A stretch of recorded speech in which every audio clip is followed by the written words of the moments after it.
আসসালামু আলাইকুম প্রিয় ফুটবল ফ্যান্স। আজকে কথা বলবো লা লিগার একটি ম্যাচ নিয়ে, যেই ম্যাচটিতে মুখোমুখি হবে বার্সেলোনা এবং অ্যাটলেটিকো মাদ্রিদ।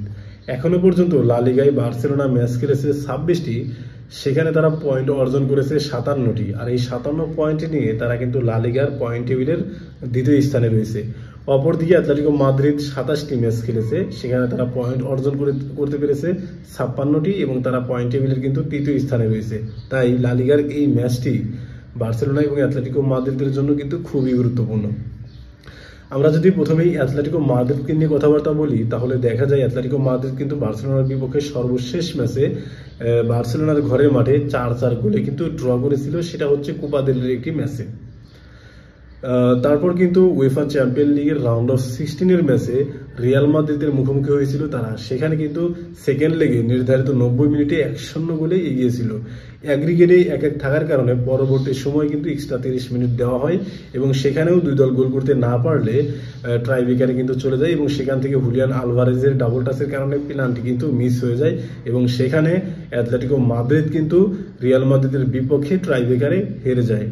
দেখেন, চ্যাম্পিয়ন লিগ মানে কিন্তু রিয়াল মাদ্রিদ, সেই রিয়াল মাদ্রিদের বিপক্ষেই অসাধারণ কিন্তু একটা পারফর্ম করেছে অ্যাটলেটিকো মাদ্রিদের ফুটবলাররা, বিশেষ করে হুলিয়ান আলভারেজ।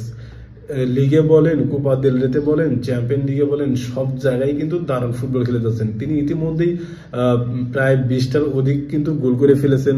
তারপর হচ্ছে আলেকজান্ডার সরলতো কিন্তু রয়েছেন, অ্যান্টোনিও গ্রিজম্যানও কিন্তু দারুণ ছন্দে রয়েছেন, রদ্রিগো ডি পল রয়েছেন, তারপর হচ্ছে নাহুয়েল মোলিনা রয়েছেন।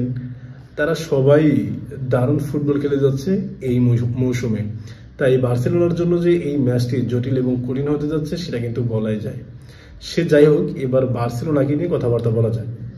বার্সেলোনা কিন্তু রাউন্ড অফ 16-এর ম্যাচে বেনিফিকার ফার্স্ট লেগ এবং সেকেন্ড লেগ মিলিয়ে বেনিফিকাকে কিন্তু 4-1 গোলে ধ্বংস করে দিয়েছে একদম। সেখানে দারুণ ছন্দে থাকা রাফিনা অসাধারণ পারফর্ম করে যাচ্ছেন। তারপর হচ্ছে Lamine Yamal, Robert Lewandowski, Pedri, Casado, Dani Olmo, এরা সবাই কিন্তু দারুণ ছন্দে রয়েছেন। আর অনেকেই ভেবে নিচ্ছেন যে এবারে চ্যাম্পিয়ন লিগ কিন্তু এই বার্সেলোনা জিততে যাবে। এদিকে লা লিগায় কিন্তু তাদের অবস্থান খুবই ভালো, কারণ ওসাসুনের বিপক্ষে তাদের মেডিকেল টিমের একজন যদি মারা না যেতেন সেই ম্যাচটা কিন্তু স্থগিত হতো না। সেই ম্যাচে যদি তারা জয়লাভ করতো তাহলে কিন্তু তারা পয়েন্ট টেবিলের শীর্ষেই থাকতো। আর রিয়াল মাদ্রিদ কিন্তু এখনো পর্যন্ত লা লিগায় পয়েন্ট টেবিলের শীর্ষে রয়েছে, আর 2 ম্যাচ কম খেলে বার্সেলোনা কিন্তু দ্বিতীয় স্থানে রয়েছে। তাই বলাই যায় যে লা লিগা জেতারও কিন্তু সম্ভাবনা রয়েছে বার্সেলোনার। আর এদিকে চ্যাম্পিয়ন লিগে তো দারুণ ছন্দে রয়েছেনি।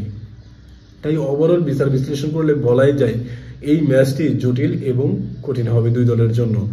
দুই দলের সর্বশেষ 5 ম্যাচের পরিসংখ্যানের দিকে যদি দেখায় তাহলে দেখা যায় বার্সেলোনা কিন্তু 3টি ম্যাচ জয়লাভ করেছে, অপরদিকে অ্যাটলেটিকো মাদ্রিদ 1টি ম্যাচ জয়লাভ করেছে, আর 1টি ম্যাচ কিন্তু ড্র হয়েছে।